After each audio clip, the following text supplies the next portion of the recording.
The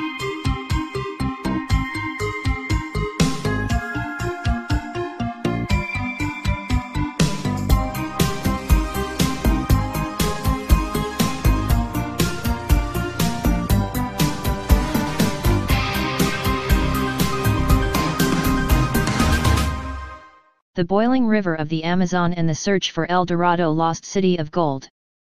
For centuries, Peruvian locals have talked about a river in the Amazon that burns so hot it can kill.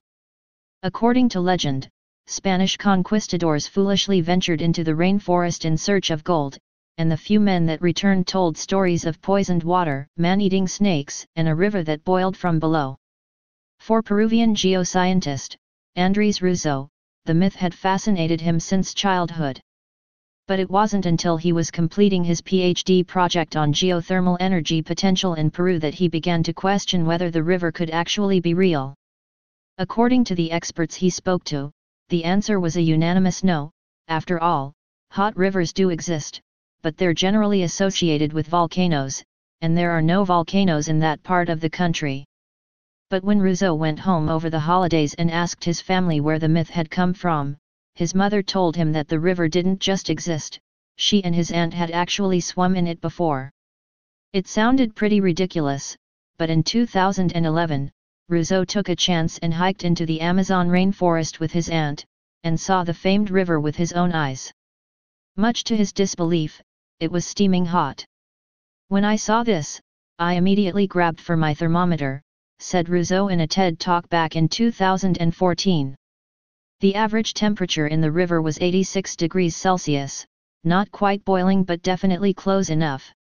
It's not a legend. The most puzzling part was the sheer size of it. Hot springs aren't uncommon, and thermal pools get to these temperatures in other parts of the world, but nothing even comes close to the scope of the river. It's up to 25 meters wide and 6 meters deep, and runs burning hot for an incredible 6.24 kilometers. Add that to the fact that the river is 700 kilometers from the closest volcanic system, and the temperature just didn't make any sense. In fact, it's the only river of its kind anywhere in the world. With the permission of the shaman, Russo has spent the past 5 years studying the river, its surrounding ecosystem, and its water in the lab, in the hopes of figuring out what's going on. To be clear, Russo obviously wasn't the first to discover the river, and as suggested by its indigenous name, Shanei Timpishka, which means boiled with the heat of the sun, he also wasn't the first to wonder what made it so hot. But his research, backed in part by a National Geographic Young Explorers grant, is finally revealing some of its secrets. It turns out, it's not the sun that boils the water, but fault-fed hot springs. Imagine Earth like a human body, with fault lines and cracks running through it like arteries.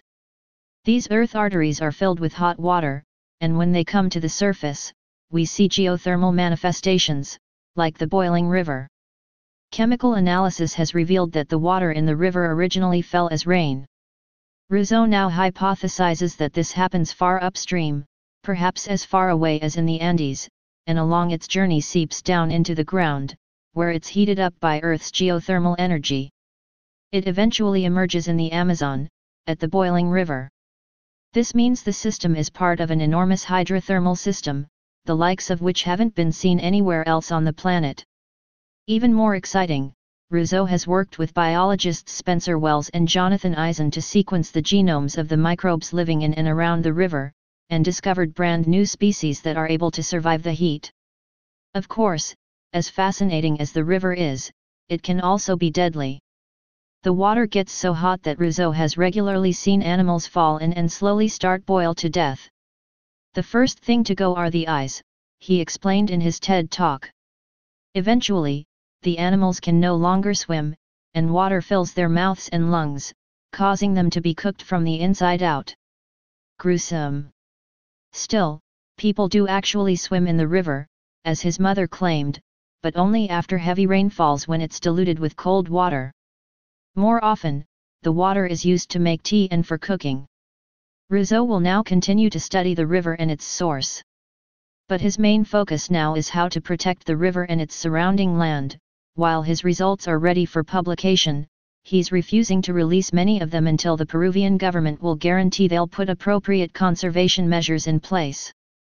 In the middle of my PhD, I realized, this river is a natural wonder, Russo told Maddie Stone over at Gizmodo. And it's not going to be around unless we do something about it.